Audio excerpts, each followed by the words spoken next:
Welcome back.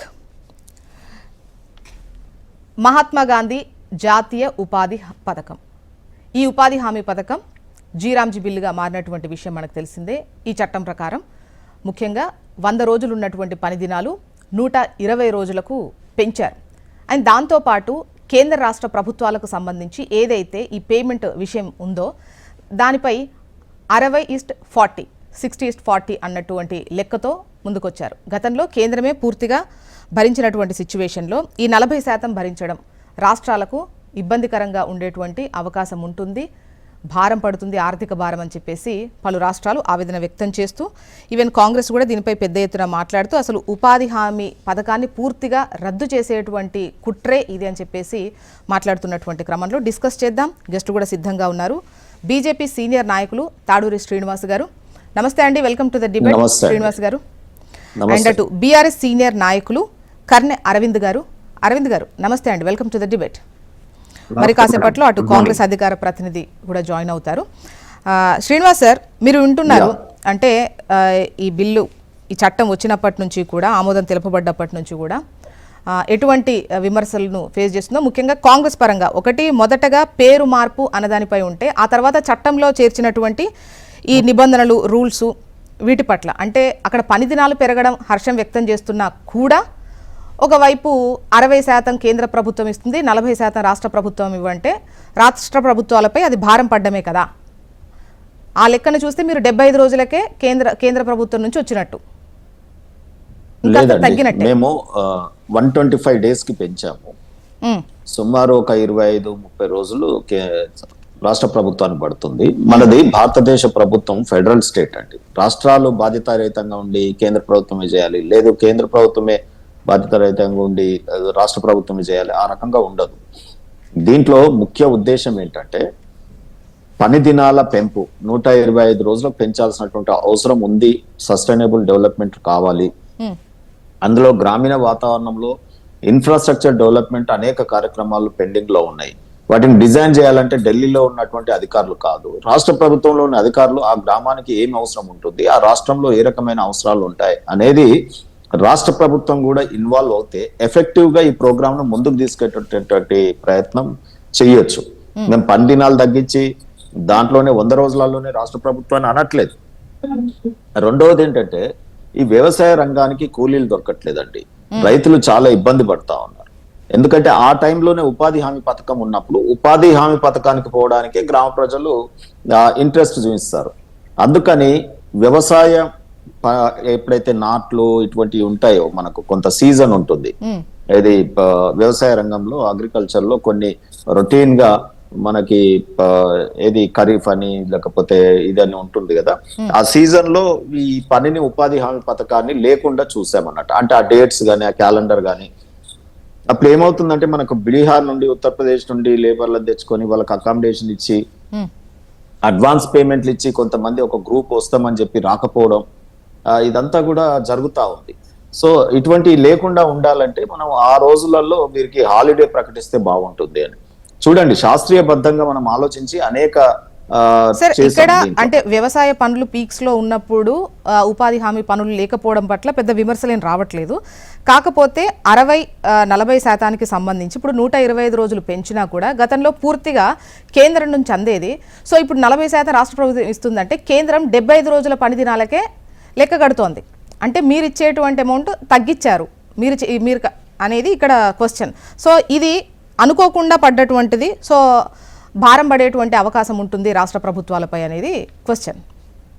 ఇప్పుడు మనము ఒకటి మీరు గమనించండి, అంటే రాష్ట్ర ప్రభుత్వం మనది నెంబర్ 1 స్టేట్. ఏది నేను చెప్తున్నది గత బీఆర్ఎస్ ప్రభుత్వం హోర్డింగ్స్ చూసి, ఆ తర్వాత ఇప్పుడున్న కాంగ్రెస్ ప్రభుత్వం. మనం గ్లోబలైజ్డ్ సిటీ అవుతా ఉన్నాం, 3 trillion ఎకానమీకి పోతా ఉన్నాం. రాష్ట్రంలో కొంత ఈ స్కీమ్ ని కేంద్రము రాష్ట్రము కలిసి ఎఫెక్టివ్ గా పోయేటప్పుడు కొంత రాష్ట్రం కూడా భరిస్తే బాగుంటుంది. దాంట్లో ఇంట్రెస్ట్ పెరుగుతుంది. ఆడిటింగ్ కానీ, చూడటం కానీ, సూపర్విజన్ కానీ కేంద్రం ఇచ్చేటటువంటిది అనేక. ఇప్పుడు గతంలో మనం ఈ ఒక బుక్ పట్టుకునేవాడు విలేజ్ లో, ఒక పెద్ద విలేజ్ సెక్రటరీ కావచ్చు, లేకపోతే ఇంకెవరన్నా దాంట్లోనే ఉపాధి హామీ కూలీలో ఉన్న ఒక పెద్ద మనిషి, ఆ రిజిస్టర్ లో అటెండెన్స్ మన స్కూళ్ళల్లో తీసుకున్నట్టే ఉంటుండే.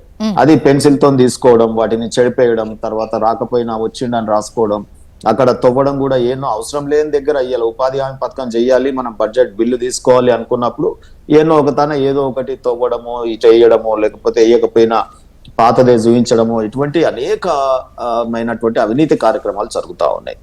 అయితే ఇప్పుడు మనం డిజిటలైజేషన్ చేసినాం, నేరుగా లబ్ధిదారుల అకౌంట్ లోకి డబ్బులు. అప్పుడు కమిషన్ ఉండేదండి, అంటే ప్రతి ఉపాధి హామీ కూలీకి డబ్బులు ఇచ్చేటప్పుడు ఇతను కమిషన్ తీసుకునేవాడు. అది లేకుండా ఉండాలంటే నేరుగా ఇప్పుడు రైతు అకౌంట్ లోకే డబ్బులు ఉపాధి హామీ కూలీ అకౌంట్ లోకే డబ్బులు పడతా ఉన్నాయి.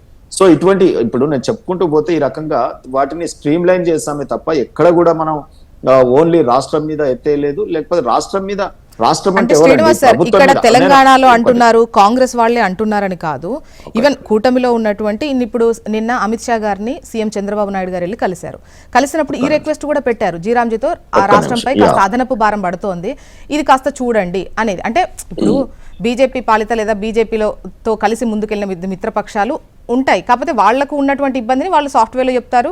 ఇప్పుడు ప్రతిపక్షంలో ఉన్నటువంటి వాళ్ళు కాస్త ఉద్యమ రూపంలో చెప్పినట్టుగా ఉంటుంది, డిమాండ్ చేసినట్టుగా ఉంటుంది. బట్ ఇదైతే భారమే కదా అనేది క్వశ్చన్. అంతే.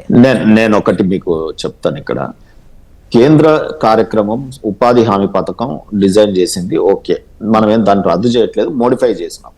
దీంట్లో తప్పకుండా రాష్ట్ర ప్రభుత్వాలకు కొంత డబ్బు ఇప్పుడు ఇవ్వాల్సి వచ్చినప్పుడు వాళ్ళు ఇంత బాధపడితే, కేంద్రం అనేక పథకాలు చేస్తుంది, మరి కేంద్రం ఎంత బాధపడాలి? అల్టిమేట్ గా మనకు ప్రజలకే కదా, ఎవరైతే నిరుద్యోగులు ఉద్యోగ కల్పన ఉపాధి అవకాశం పెంచడానికే కదా ఇది చేసింది.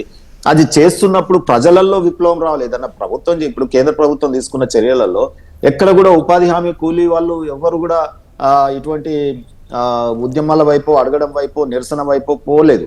ఓన్లీ రాష్ట్రాలు కొంత మేరకు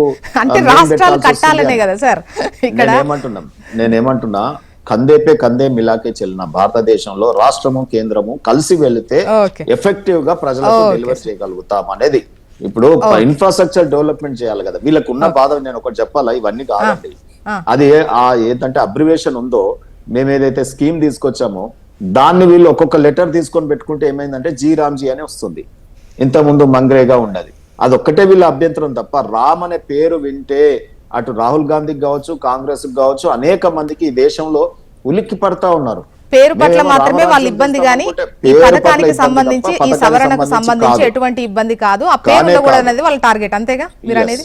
అయితే దాని పేరు గురించే పోరాడదామంటే ప్రజలు రావట్లేదు, ఎందుకంటే రామ్ అనే పేరుని ఎవరు కాదంటారు.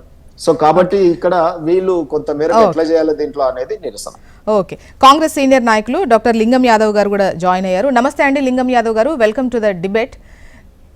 మీ సమాధానం తీసుకుంటాను, బట్ అంతకన్నా ముందు బీఆర్ఎస్ నాయకుల వర్షన్ తీసుకొని అరవింద్ గారు మీ ఒపీనియన్ ఏంటి? ఇప్పుడు జీరామ్జీకి మారిన సవరణకు సంబంధించి చట్టం పట్ల మీ ఒపీనియన్ ఏంటి? మేడం, ముందుగా మీకు ప్యానెల్లో ఉన్నటువంటి సీనన్నకు, అదే విధంగా యాదవ్ గారికి నమస్కారం madam, good morning. G RAM G bill ఆమోదం పైన తీవ్రంగా పార్లమెంట్ లో జరిగినటువంటి పరిణామం అంతా కూడా మీరందరూ కూడా గమనించారు. ముఖ్యంగా మహాత్మా గాంధీ గారి పేరును తొలగించడం అనంటే దీంట్లో చాలా స్పష్టంగా ప్రతిపక్ష పార్టీలకు సంబంధించినటువంటి వాళ్ళందరూ కూడా తీవ్రంగా వ్యతిరేకించారు దానికి సంబంధించినటువంటి బిల్లుని. ఇక్కడ ఉపాధి హామీకి సంబంధించినటువంటి దాంట్లో పూర్తి స్థాయిలో వాళ్ళు చట్టంలో పొందుపరిచినటువంటి ఏ ఒక్క అంశం కూడా వాళ్లకు లాభం అయ్యేటువంటి పద్ధతిలో లేనటువంటి నేపథ్యం ఉంది అని చెప్పి ఆందోళన వ్యక్తం చేయడం జరిగింది ప్రతిపక్ష పార్టీలకు సంబంధించినటువంటి నాయకులందరూ కూడా. నిజంగా ఉపాధి హామీ కోసం ఎదురు చూస్తున్నటువంటి వాళ్ళు ఎవరు కూడా దీని ద్వారా, జీరామ్జీ ద్వారా లాభం అయ్యేటువంటి పద్ధతిలో లేరు అని చెప్పి ఇప్పటికే ఆవేదన కూడా వ్యక్తం చేస్తా ఉన్నారు. ఇక్కడ అంటే ఎట్లా లాభం లేదు అంటే వాళ్ళు, అంటే ఇప్పుడు రాష్ట్రం భరిస్తుందా కేంద్రం భరిస్తుందా ఈ లెక్కను పక్కన పెడితే 125 రోజులకు పెంపు, వ్యవసాయానికి కూడా ఇబ్బంది లేకుండా, అంటే 2 విడతలుగా ఉన్నా కూడా ఒక విడతలో మాత్రం 60 రోజులకు సంబంధించి ఎప్పుడైతే పనులు పీక్స్ లో ఉంటాయో అప్పుడు ఉపాధి హామీని కాస్త ఆపుతారు. అంటే కూలీల దగ్గర నుంచి, అంటే ఈ ఉపాధి హామీతోని లబ్ధి పొందేటువంటి వాళ్లకు ఎక్కడ ఇబ్బంది అనేది మీ ఒపీనియన్ చెప్పండి. అయితే ఇక్కడ నేనేమంటున్నాను అంటే దాంట్లో ఈ 125 రోజుల్లో సరే 2 విడతల్లో వాళ్ళు చేస్తారా, ఎట్లా చేస్తారో అయితే ఆ మేనిఫెస్టో దాంట్లో పొందుపరచలేదు మేడం. ఈ అంశం ద్వారా ఈ విడతలో వేస్తాము అనేటువంటి విషయాన్ని కూడా వాళ్ళు చెప్పలేనటువంటి పరిస్థితి చాలా స్పష్టంగా కనిపించినటువంటి నేపథ్యం ఉంది. సరే, నేనేమంటా ఉన్నాను అంటే ఇవాళ తప్పకుండా జనాలకు అంటే ఉపాధి హామీకి సంబంధించినటువంటి వాళ్ళకు ఉపయోగపడుతుంది అనుకున్నప్పుడు తప్పకుండా బీఆర్ఎస్ పార్టీ దాన్ని స్వాగతిస్తుంది. కానీ నిజంగా కార్మికులకు, ఉపాధి హామీ కార్మికులకు నష్టం అయితే మాత్రం తీవ్రంగా వ్యతిరేకిస్తాము అనేటువంటి విషయాన్ని కూడా నేను తెలియజేస్తా ఉన్నా. కానీ ప్రతిపక్షాలకు సంబంధించినటువంటి వాదనలు కూడా వినకుండా కేవలం జీరాంజీ బిల్లుని ఆమోదించడము అంటే అదే క్షేత్రస్థాయిలో ఉన్నటువంటి పరిస్థితులు ఏంది, పార్లమెంట్ లో ఈ చర్చ, ఈ లఘు చర్చ జరిగితే బాగుంటది అనేటువంటి అభిప్రాయాలు కూడా బుద్ధిజీవుల అరవింద్ గారు, ఒకటి పేరు మార్పుకు సంబంధించి డెఫినెట్ గా ప్రతిపక్షాలు అభ్యంతరం వ్యక్తం చేశాయి. సో మహాత్మా గాంధీని ప్రపంచమే నాయకుడిగా చూస్తున్నప్పుడు ఎందుకు ఇలా తొలగించాల్సినటువంటి అవసరం ఏముంది అన్నటువంటిది ఈ ప్రతిపక్షాల నుండి వచ్చింది. ఇది అభ్యంతరం అనేది ఓకే. ఈ సవరణకు సంబంధించి ఉన్నటువంటి అభ్యంతరాలు ఏంటి, ఏం మార్చమంటున్నారు, ఏం కావాలంటున్నారు, అది క్వశ్చన్. మేడం అరవింద్ గారు, మేడం నేను ఏమంటా ఉన్నాను అంటే సవరణతో పాటు వాళ్ళు పొందుపరిచినటువంటి ఇప్పుడు వాళ్ళు ఏ రకంగా ఉపాధి హామీకి సంబంధించినటువంటి వాళ్లకు వేతనాలు వేస్తారు, ఒకటి. రెండు, ఎందుకు దీన్ని సవరించాల్సినటువంటి పరిస్థితి ఏర్పడ్డది, రెండు. ఈ అంశాల పైన కేంద్ర ప్రభుత్వం ఏంది అది ఇస్తే బాగుంటది, ఆన్సర్ జవాబు ఇస్తే బాగుంటది అనేటువంటి దాన్ని ఎక్స్పెక్ట్ చేసిండ్రు ప్రతిపక్ష పార్టీలకు సంబంధించినటువంటి ఎంపీలందరూ కూడా. కానీ వాళ్ళు ఆ చర్చ లేకుండా కేవలం ఆమోదించి దాన్ని కంటిన్యూ చేసినటువంటి బిల్లుని ఆమోదించేంత వరకు అది ఏ పద్ధతిలో జరిగిందో మీరు అందరూ కూడా చూసిండ్రు. కాబట్టి ఇది ఏ పద్ధతిలో ఉపాధి హామీకి సంబంధించినటువంటి వాళ్లకు లాభం అవుతుందో బీజేపీ చెప్పవలసిందిగా బీఆర్ఎస్ పార్టీ తరఫున డిమాండ్ చేస్తా ఉన్నాం మేడం. ఓకే. అండ్ లింగం యాదవ్ గారు చెప్పండి, ఇప్పుడు పని దినాలు పెరిగాయి, ఉపాధి కూలీల దగ్గర నుంచి అంటే పథకంతో లబ్ధి పొందుతున్నటువంటి వాళ్ళు ఎక్కడా కూడా ఇది బాలేదని చెప్పినటువంటి పరిస్థితి లేదు. ముఖ్యంగా ప్రతిపక్షాలు ఒక పేరు పట్ల తప్ప ఈ మార్చినటువంటి ఈ సవరణ, ఈ చట్టానికి సంబంధించి, జీరాంజీకి సంబంధించి, ఉపాధి హామీకి సంబంధించి అసలు ఎక్కడా ఇబ్బంది లేదు, మీకున్న ఇబ్బంది అంతా పేరు మార్పు వల్లనే, పేరు మార్చినందుకే అనేది. గుడ్ మార్నింగ్ అండి. ముందుగా మీకు, హెచ్ఎంటీ ప్రేక్షకులకు, పెద్దలకు, ప్యానలిస్టులకు డెఫినెట్ గా మనం కనుక ఏదైతే ఈ జీరాంజీ గురించి మాట్లాడాలనుకుంటే డెఫినెట్ కూడా ఇవాళ దేశమే కాదు ప్రపంచం మొత్తం కూడా ఇవాళ మహాత్మా గాంధీ పేరుతోటి ఆనాడు కాంగ్రెస్ ప్రభుత్వం యూపీఏ హయాంలో మన్మోహన్ సింగ్ గారి ఆధ్వర్యంలో ఇవాళ గ్రామీణ ప్రాంతంలో ఉన్నటువంటి ప్రజలకు ఇవాళ పనిని హక్కుగా కల్పించినటువంటి ఒక్క గొప్ప పథకం మహాత్మా గాంధీ జాతీయ ఉపాధి హామీ పథకం. కానీ ఇవాళ బీజేపీ నాయకులు నరేంద్ర మోడీ వచ్చిన తర్వాత, అంటే నరేంద్ర మోడీ బయట విదేశాలకు వెళ్ళినప్పుడు మాత్రం మహాత్మా గాంధీని చాలా గొప్పగా పొగుడుతాడు. మనందరం కూడా చూసింది ఎక్కడ విదేశాల పర్యటనకు వెళ్ళినా కూడా. కానీ ఈ దేశంలో జరుగుతుంది ఏంటంటే గాంధీని ఆనాడు గాడ్సే చంపితే మరొకసారి ఇవాళ బీజేపీ ఆర్ఎస్ఎస్ నాయకులు గాంధీ ఆత్మని మళ్ళా ఇవాళ మరొకసారి చంపడం అనేది జరిగింది. చాలా స్పష్టంగా మనకు కనబడుతుంది. అంటే ఇవాళ ఏం అవసరం వచ్చిందని మీరు ఇవాళ ఈ యొక్క పథకానికి జీరాంజీ అని పేరు పెట్టిరు. ఇంకొకటి, ఇది పేరు మార్పే కాదండి. ఇంతకుముందుకే బీజేపీ నాయకులు చెప్తున్నారు ఇది ఒక పేరు మార్పే. వాళ్ళకు కావాల్సింది గాడ్సే వారసులు కాబట్టి వాళ్ళది జీరాంజీ అని పెట్టుకుంటారు. ఎందుకంటే మహారాష్ట్రలో మీ అందరికి తెలుసు నాథురామ్ గాడ్సేని రామ్జీ అని పిలుస్తారు. మరి తెలియని వాళ్ళకి నేనేం చెప్పలేను, కానీ అది చాలా మందికి ఎవరికైనా అవగాహన ఉన్న వాళ్ళకు గాడ్సేని మహారాష్ట్రలో ఏమని పిలుస్తారని చాలా స్పష్టంగా తెలుసు. అయితే ఇవాళ ఇక్కడ ఒకటి స్పష్టంగా మనం అర్థం చేసుకోవాల్సింది ఏంటంటే గతంలో ఉపాధి హామీ పథకం అనేది హక్కుగా ఉండేది, కానీ ఇవాళ కేంద్ర దయాదాక్షిణ్యాల మీద ఆధారపడింది. గతంలో 100 రోజులు అనేది అది రైట్, ఫండమెంటల్ రైట్ లెక్క ఒక రైట్ ఇచ్చేది. ఎవరికైనా పని కావాలనుకుంటే అప్లై చేసుకున్న విత్ ఇన్ ఫ్యామిలీకి 15 days లో పని కల్పించేది. ఇవాళ అలాంటి హక్కు లేదు. ఇవాళ కేంద్రం భిక్షగా ఇవాళ ఉపాధి హామీ పథకం అనేది మారింది. రెండోది, గతంలో కేంద్రమే 100% నిధులు ఇచ్చేది, కానీ ఇవాళ ఏం జరిగింది 60-40 అంటే 60% కేంద్ర నిధులు, 40% రాష్ట్రమే ఆ నిధులు భరించాలి. దీని ద్వారా మనం అర్థం చేసుకోవాలి ఏం జరగబోతుంది. ఇప్పటికే రాష్ట్రాల పైన సెస్ల పేరు మీద, సర్చార్జీల పేరు మీద ఇవాళ కేంద్రము రాష్ట్రాల ఆదాయానికి గండి కొడుతుంది. మరి ఇట్లాంటి టైంలో మళ్ళా రాష్ట్రాల మీద ఈ 40% అంటే రాష్ట్రాల మీద భారం పడుతుంది. తద్వారా కేంద్రము ఈ యొక్క సంక్షేమ పథకాలని స్లోగా తొలగించాలనే కుట్ర జరుగుతుంది. ఇది మనం అర్థం చేసుకోవాలి. రెండోది, గతంలో ఎక్కడ ఏ పంచాయతీలైనా కూడా వాళ్ళే డిసైడ్ చేసుకునేది ఏ విలేజ్ లో మనం ఏ పని చేసుకోవాలి, ఏ దాన్ని మనం ఫస్ట్ ప్రియారిటీ ఇవ్వాలి. కానీ ఇవాళ ఏం జరుగుతుంది, కేంద్రం ఢిల్లీలో ఉన్నటువంటి నరేంద్ర మోడీ వాళ్ళు డిసైడ్ చేస్తారు. ఇవాళ ఏం తెలుసండి, ఫర్ ఎగ్జాంపుల్ నేను ఒక విలేజ్ చెప్తా. మా విలేజ్ ఉంది నల్గొండ జిల్లాలో. మా నల్గొండ జిల్లాలో మా విలేజ్ లో వెలిమినేట్లో ఏం డిసైడ్ చేయాలనేది నా కేంద్రం ఢిల్లీలో ఉన్నటువంటి నరేంద్ర మోడీ గారికి ఏం తెలుసండి. అక్కడ ఉన్నటువంటి మా పంచాయతీ పాలక వర్గానికి వాళ్లకు దాని మీద స్పష్టమైన అవగాహన ఉంటది. కానీ ఇవాళ అది కాకుండా కేంద్రమే డిసైడ్ చేస్తుందట. ఇంకొకటి వీళ్ళు మాట్లాడుతున్నారు, గతంలో 100 రోజులు ఉండేది, మేము 125 days కంటున్నారు. ఇప్పటి వరకు జ్యోత్స్నా గారు మీరు ఒకసారి చూడండి, నరేంద్ర మోడీ ప్రధాని అయిన తర్వాత 2014 నుంచి ఇప్పటి వరకు యావరేజ్ గా ఉపాధి హామీ పథకం అమలైంది 50 days దాటలేదండి. మరి వీళ్ళు 50 days నే 11 సంవత్సరాలుగా కేంద్రంలో అధికారంలో ఉన్నటువంటి నరేంద్ర మోడీ 100 రోజులు కలిపేయలేదు. వీళ్ళు 125 days ఎట్లా ఇస్తారండి? అంటే మనం అర్థం చేసుకోవచ్చు వీళ్ళు దీని పేరు మీద ఏం జరగబోతుందంటే సంక్షేమ పథకాలకు కోత పెడుతుర్రు. అదే వీళ్ళ ఉద్దేశం తప్ప నిజంగా వీళ్ళకి ఎక్కడ కూడా ఇవాళ ఏదో దీని మీద ప్రేమ ఉన్నట్టు. అంటే లింగం యాదవ్ గారు, ఈ ఉపాధి హామీ పథకానికి సంబంధించి అంటే గతంలో అన్ని పనులకు ఇది వర్తింపజేసే వాళ్ళు కాదు, కొన్ని పర్టికులర్గా ఉండేవి. బట్ ఇప్పుడు ముఖ్యంగా రిక్విజిషన్స్ను బట్టి ఈ పనులను విస్తరించేటువంటి వెసులుబాటు కూడా ఈ చట్టం ప్రకారం ఉంది. సో దాంతో మరిన్ని పనులు చేసుకోవచ్చు, దాంతో ఉపాధి పనులు పెరుగుతాయని చెప్పేసి కూడా అంటున్నారు.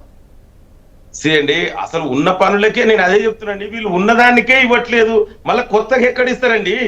ఇవాళ వీళ్ళు అదే చెప్తున్నా, వీళ్ళు చెప్పేదాన్ని ఒకటి, నేను ఏం అవసరం ఇప్పుడు లింగం యాదవ్ గారు, గతంలో కొన్ని కల్లాలు వాటికి వీటికి సంబంధించి ఇప్పుడు రాష్ట్ర ప్రభుత్వానికి కొన్ని ఉంటే గత బీఆర్ఎస్ హయాంలో వాళ్ళు కొన్ని వాడుకున్నారు, కల్లాలు వాటి ఏర్పాటు చేసినందుకు వాటి కోసం ఉంటే ఇవన్నీ వెనక్కి తిరిగి చేయాల్సినటువంటి అవసరం ఉంటుంది.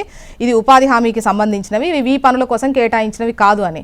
ఇప్పుడు ఉన్నటువంటి పరిస్థితుల్లో ఈవెన్ వ్యవసాయానికి కూడా అనుసంధానం చేసే దిశగానే ఈ చట్టం ఉండబోతోంది, ఈ చట్టం ఉంటోంది. అప్పుడు పనులు పెరిగినప్పుడు ఖచ్చితంగా పని దినాలు కూడా పెరుగుతాయి కదా. నేను అదే చెప్తున్నాండి, నేను యావరేజ్ గా మీరు ఒకసారి చూడండి, ఇప్పటి వరకు ఇప్పుడు 2014 నుంచి కేంద్రంలో అధికారంలో ఎవరు ఉన్నారండి? నరేంద్ర మోడీ కదా. మరి ఇప్పుడు మీరు డేటా చూడండి, నేను చెప్పడం కాదు కదండి, మీరు డేటా తీసుకోండి. యావరేజ్ గా 50 days దాటలేదండి. వీళ్ళు ఇంకొకటి, బడ్జెట్ లో కూడా గతంలో మేము కాంగ్రెస్ ప్రభుత్వంలో ఉన్నప్పుడు ఉపాధి హామీ పథకానికి 4% గా నిధులు ఇస్తే వీళ్ళు ఇవాళ 1.5 నిధులు ఇస్తున్నారు. అంటే క్రమంగా దీన్ని తలగుచ్చే కుట్ర ఇదొకటే కాదండి. మీరు మొన్ననే చూసిరు, ఇవాళ కార్మికులకు వ్యతిరేకంగా ఇవాళ లేబర్ కోడ్స్ తీసుకొచ్చి కార్మికులను మోసం చేస్తున్నారు. గతంలో రైతులకు వ్యతిరేకంగా రైతు నల్ల చట్టాలు తీసుకొచ్చి దాన్ని మోసం చేస్తున్నారు. ఇవాళ మళ్ళా ఉపాధి హామీ చట్టం, ఇవాళ దీంట్లో ఎవరు లబ్ధి పొందుతున్నారండి? ప్రధానంగా ఎస్సీ, ఎస్టీ, బీసీ అణగారిన వర్గాలైనటువంటి ప్రజలు దీని మీద ఇవాళ వాళ్ళకు ఒక హక్కుగా ఉన్నటువంటి ఉపాధి హామీ పథకాన్ని ఇవాళ భిక్షగా మారించిరండి. మీరు చూడండి, గతంలో హక్కు ఉండేది, ఇవాళ హక్కు లేదు. ఇంకొకటి, ఎక్కడ కూడా 100 ఒకే గతంలో ఏ విలేజ్ ఎక్కడ అడిగినా కూడా ఎవరైనా ఒక కుటుంబంలో మాకు పని కావాలంటే 15 days లో వాళ్ళు పని కల్పించాలి, అది కంపల్సరీ. ఇప్పుడు ఇవాళ రైతు లేదంటున్నా నేను, ఇవాళ అది లేదు. ఒకసారి ఇక్కడ ఇస్తారట, వాళ్ళు డిసైడ్ చేస్తారట ఎక్కడ పనులు చేయాలి, ఎక్కడ ఏం చేయాలనేది కేంద్రంలో ఉన్నటువంటి వాళ్ళకేం తెలుసండి. వీళ్ళు మాట్లాడితే ఇప్పుడు కోఆపరేటివ్ ఫెడరలిజం అంటారు. అసలు ఫెడరలిజం అంటే అంటున్నారు. కానీ అంటే తీసుకుంటే చివరిగా మీ సమాధానం తీసుకుంటా ఈ టాపిక్ పైన. అంటే లింగం యాదవ్ గారు, ఇక్కడ ఉపాధి కూలీల నుంచి లబ్ధి పొందుతున్న వాళ్ళ నుంచి వ్యతిరేకత లేదు, ఓన్లీ ప్రతిపక్షాల నుంచే ఈ వ్యతిరేకత వస్తోంది అనేదే వాళ్ళు మాట్లాడుతున్నటువంటి విషయం. ఎక్కడా కూడా ఉపాధి హామీ పొందుదాము అనుకున్నటువంటి వాళ్ళు ఇది కరెక్ట్ లేదు అని వాళ్ళు ఎక్కడ అడగట్లేదు అనేది అటు బీజేపీ చెబుతున్న మాట. ఇక వాళ్ళు అట్లా ఎక్కడ లేదండి. మీరు చూడండి, ఇప్పుడు దేశవ్యాప్తంగా ప్రజలు తిరగబడుతున్నాయి. అదే చెప్తున్నాండి, బీజేపీ నాయకులు వాళ్ళకి కనబడేది, ఎందుకంటే వాళ్ళకి కావాల్సినటువంటి వాళ్ళకి అనుకూల మీడియాలో ఈ యొక్క దాన్ని చూపించరు. ప్రజలు ఎంత వ్యతిరేకరు, వాళ్ళు విలేజ్ లకు రమ్మండి, రేపు పోదాం విలేజ్ లకు, ఎక్కడ పోదాం. ప్రజలు నిజంగా ఈ ప్రజలు బీజేపీ తీసుకొచ్చిన జీరామ్జీ బిల్లు అనేది నిజంగా ప్రజలకు ఉపయోగం ఉందా? వాళ్ళకి హక్కుగా ఉన్న ఎవరైనా మీరు చెప్పండి జ్యోత్స్నా గారు, హక్కుగా ఉన్నదాన్ని భిక్షగా మారుస్తే ఎవరైనా హర్షిస్తారా? అంత సింపుల్. ఇంకా దానికి పోదాం, ఏ విలేజ్ కైనా పోదాం. ప్రజలు దీన్ని ఇవాళ తిరగబడతారండి. మీరు చూడండి, రేపు రాబోయే రోజులలో దీంట్లో పెద్ద ఎత్తున కూడా మేము కూడా కాంగ్రెస్ పార్టీగా డెఫినెట్ కూడా మేము పోరాడుతున్నాం దేశవ్యాప్తంగా. ఇంప్లిమెంటేషన్ స్టార్ట్ అయితే అప్పుడు తెలుస్తుంది అంటారు. డెఫినెట్ గా అండి, ఇవాళ ప్రజలకు అర్థమవుతుంది. ఇవాళ బీజేపీ ఎందుకంటే వాళ్ళ మీడియాల ద్వారా దీన్ని ప్రొజెక్ట్ చేయరు. ఇవాళ మీరు లేబర్ కోడ్స్ కి ఏ విధంగా వ్యతిరేకత వస్తుంది అంటే వీళ్ళు ఓవరాల్ గా సంక్షేమ పథకాలకే కోత పెడుతురండి. సంక్షేమ క్యాపిటలిస్ట్ అనుకూల ప్రభుత్వం కదా.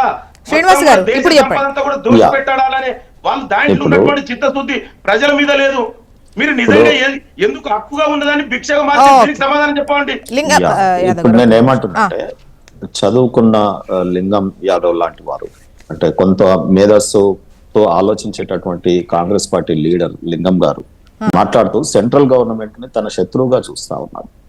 అంటే ఎప్పుడు కూడా భారత ప్రభుత్వం elected by the people of India, వారి ట్రస్ట్ ఉంటుంది, వారి ట్రస్ట్ కు తగ్గట్టుగా పనులు చేస్తూ ఉంటాం. దీంట్లో అవినీతికి దూరం చేసేది ప్రధాన ఉద్దేశం. సో దానిపైన మీ గ్రామాలలో ఉన్నటువంటి వాళ్ళు రాష్ట్ర ప్రభుత్వానికి చెందినటువంటి వాళ్ళు ఏ రకంగా ఉంటుందంటే కేంద్రం నుండి మొన్న ప్లానింగ్ కమిషన్ డబ్బులు వచ్చినాయి అనుకోండి, నేరుగా గ్రామాలకు వచ్చినాయి. వీళ్ళు కరెంటు బిల్లులు కడతా ఉన్నారు.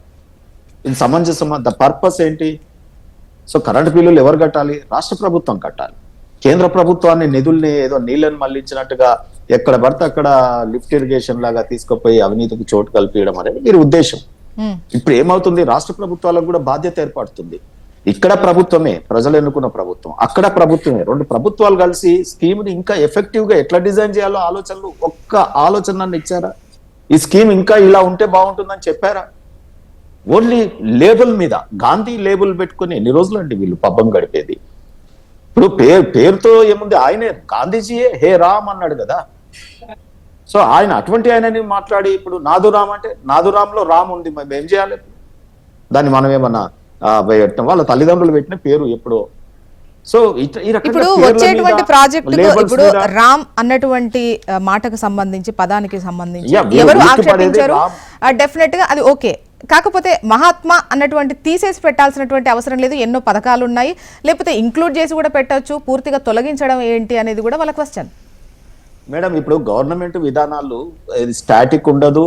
లేకపోతే కాంగ్రెస్ పార్టీయో లేకపోతే మహాత్మా గాంధీ కుటుంబమో లేకపోతే ఇప్పుడు గాంధీ పేరు చెప్పుకుంటున్న కుటుంబం చార్టిక్ కాదండి.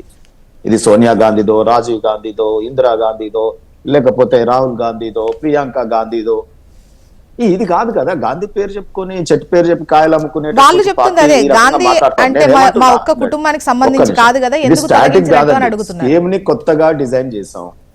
సో ప్రతిదీ కొత్తగా ఉండాలని ఒక వికసిత్ భారత్ దృష్టిలో పెట్టుకొని చేసినాం. 2047 లో మనం వరల్డ్ నెంబర్ 1 గా ఎదగాలని కోరుకుంటున్నాం. దానికి ఏ రకమైన పేరుతో కొంత నిబద్ధత కలిగినటువంటి సింక్రనైజ్ చేస్తూ కొత్త స్కీమ్ డిజైన్ చేసేటప్పుడు అది వీళ్ళు పెట్టుకున్నారు రామ్జీ అని. మేము ఎక్కడ రామ్జీ అనే వర్డే లేదు. వాళ్ళు స్కీమ్ పేరుని మొత్తము పెట్టిన దాంట్లో నుంచి తీసి దాన్ని అబ్రివేషన్ ఫస్ట్ లెటర్స్ పెట్టుకొని ఇది పలకడం కూడా మొత్తం పలకకుండా జీరామ్జీ అని అబ్రివేషన్ ఇచ్చింది కేంద్ర ప్రభుత్వమే. నేనేమంటున్నా, ఇది దీని పేరు Viksit Bharat guarantee for Rozgar and అంత అనరు కదా. ఈవెన్ మీరే షార్ట్ ఫామ్ లో మీరే చెప్పారు సార్. అవును, నేనేమంటున్నా ఇప్పుడు వేరే రకంగా కూడా మాట్లాడుకోవచ్చు. బీబీసీ పెట్టొచ్చు, లేకపోతే రామ్ అనే దాన్ని రాకుండా చూసేటట్టు ఇంకేదైనా మాట్లాడుకోవచ్చు. ఏమన్నా నేను వాళ్ళ ఎవరెవరి ఉద్దేశం వాళ్ళది. నేనేమంటున్నా, రామ్జీ అంటే ఇంత ఉల్లికి పడడం ఏంది? దేశంలో రామ్ మందిర్ కట్టేవాడు ఇట్నే అడ్డం పడ్డారు. శిలాన్యాస్ వాళ్ళే చేస్తారు, మళ్ళీ అడ్డం పడేది వాళ్ళే. ఇవాళ రామ్ మందిర్ ని మొక్కడానికి ఎలక్షన్స్ రాగానే రాహుల్ గాంధీ గారు రామ్ రామ్ అంటాడు. ఇది అయిపోగానే రాహుల్ బాబా బాబా అంటాడు. మేమేం చేద్దాము? అపీస్మెంట్ పాలిటిక్స్ ఇది. మైనార్టీస్ ని అపీజ్ చేయడమో లేకపోతే వాళ్ళ ఓట్ బ్యాంకుని కాపాడుకోవడమో, ఎంతసేపు ఎలక్షన్స్ ఓట్లు ఇదేనా మనకి? ప్రభుత్వం అన్నాక ఒక స్కీమ్ ని డిజైన్ చేసింది. ఆ పేరు మీద ఆ లేబులింగ్ మీద చూస్తారా? లోపల నాణ్యతను చూస్తారా? ఇప్పుడు ఏదైనా వస్తువు కొంటాం మేడం, మీద లేబుల్ చూసి ప్యాకింగ్ చూసి కొంటామా? దాంట్లో వాడకం బట్టి ఒక లైన్ లో చెప్పగలుగుతారా? మనం బ్రేక్ వెళ్దాం. అంటే నేను అన్నగారిని లేబుల్ గురించి కాదన్నా నేను చెప్పిన దానికి 60 నుంచి గతంలో 100% కేంద్ర నిధులు వస్తే ఇప్పుడు మన ఇవాళ ఎలిమినేటెడ్ 60% వస్తున్నాయి. గ్రామానికి దానికి సమాధానం లేదు. ఒకటి గతంలో పని హక్కుగా ఉండేదన్నా, లింగం పని ఎలిమినేటెడ్ హక్కుగా ఉంటే గ్రామం ఇవాళ ఉంది. భిక్షగా మారింది. ఇప్పుడు ఎలిమినేటెడ్ గ్రామంలో ఒక వాటర్ షెడ్, గతంలో ఒక కేంద్రంలో నిమిషం నిధులు నేను చెప్తాను ఇచ్చేది. వినండి, ఒక నిమిషం. ఈ రోజు నేను చెప్పేది ఎలిమినేటెడ్ ఏంటన్నా, గ్రామంలో 60 కు దానికి సమాధానం చెప్పండి. మనం ఒకటి అమృత్ లేక్ ఒకటి నిర్మాణం చేసుకోండి. ఎలిమినేట్ లో నీటి అవసరం ఉంది. కరువు కాటాలతో అలవిల్లా అదే చెప్తున్నా. సర్కార్ తుమ్మతో గతంలో కొట్టుమిట్టాడిన పంచాయతీలు డిసైడ్ చేసేదన్నా, గ్రామ పంచాయతీలు ఉన్న పాలకవర్గం డిసైడ్ చేసేది. ఇప్పుడు ఇవాళ మీకే ఇచ్చినాం అది, పాలకవర్గం కాదు, రాష్ట్ర ఢిల్లీలో ప్రభుత్వానికే ఉన్నటువంటి కేంద్ర ప్రభుత్వం డిసైడ్ చేస్తది. ఏ- వాళ్ళకి no, మా no, విలేజ్ no, మీద no, ఏం పట్టు no, no, ఉంటుందన్నా? no. మేము వాళ్ళకి ఏం డబ్బులు అవగాహన పంపుతాం. ఉంటది? డబ్బులు నువ్వు దాన్ని పంపుతాం తప్పు, తప్ప. మీరు దయచేసి సరే. రాముని పేరు మేడం తీసుకురాకండి తప్పు ఇక్కడ చెప్తా ఉన్నారు రాముడికి. వాళ్ళు. అబద్ధం ఇక్కడికి ఫేక్ ఓకే రాముడికి. ఓకే ఫైనల్ గా ఒకటి అర్థమైంది లింగం ఏంటంటే గారు, కాంగ్రెస్ చెప్పేది లింగం గారు. అక్కడ రామ్ ను చేర్చినందుకు కాదు, మహాత్మాను రాముడికి తీసేసినందుకు అని సంబంధం అంటున్నారు. లేదండి. అండ్ జోస్రా గారు, సేమ్ ఇది టైం రాష్ట్ర ప్రభుత్వం పథకానికి ఏ సంబంధించి పథకాలు కూడా నిర్ణయిస్తే వాళ్ళు ఏదైతే కేంద్రం కాదు. రాష్ట్రానికి సంబంధించి భరించాల్సి వస్తుందో అదనపు భారం అవుతుంది అని చెప్పేసి అంటున్నారు. సో పనులు అదొకటి ఏదైతే ఇంకోటి. డిసైడ్ చేసేటువంటి విషయం ఉంటుందో అది టోటల్ గా సెంట్రల్ చేతిలో ఉండడం కూడా కరెక్ట్ సెంట్రల్ కాదు. ఆ చేతిలో గ్రామానికి అది సంబంధించినటువంటి పనులు ఆ గ్రామంలో ఉన్న వాళ్ళకే తెలుస్తాయి అనేది వాళ్ళ ఇది. Exactly. అండ్ చూద్దామండి మున్ముందు దీనిపై మాట్లాడుకునే అవకాశం కూడా ఉంటుంది. అటు కాంగ్రెస్ దీనిపైన నిరసనలు కూడా పెద్ద ఎత్తున తెలియజేస్తున్నట్టు